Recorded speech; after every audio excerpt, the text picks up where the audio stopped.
Assalomu alaykum. Akalar, bizni Bakkan oblasi Qadamjon rayonida navbatdagi ketishimiz bitib qoldi. Hozir sizlarga ko'rsatamiz.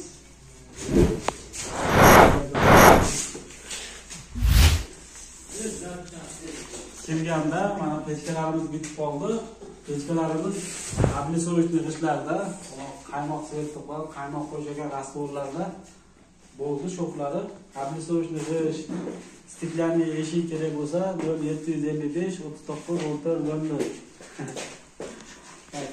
Molaro Bishkek materialda bo'lgan o'sh eshiklari ishlari agniformli ishda bo'lgan. Pechkamiz necha pulga bo'ldi deb qiziqqanlarga 52 ming so'mga Halmiyon degan joyda bo'ldi. Qadamjon rayoni. Duxovkalarda ikki negizda bo'lgan arishli duxovka. Taylandda sotmasi bor, orqa tomonda bitta tozaladigan.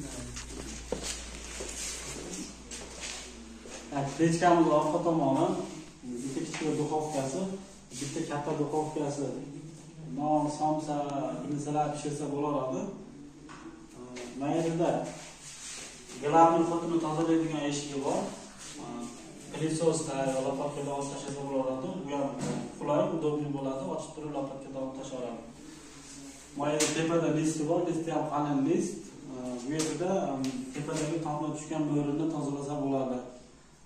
Halmiyonni mebelchilarni uyida kelib ko'rsanglar bo'ladi, halmiyonliklar bo'lsa. Nima mahalla? To'qon. Shermat mahallasida. Tamam, aslında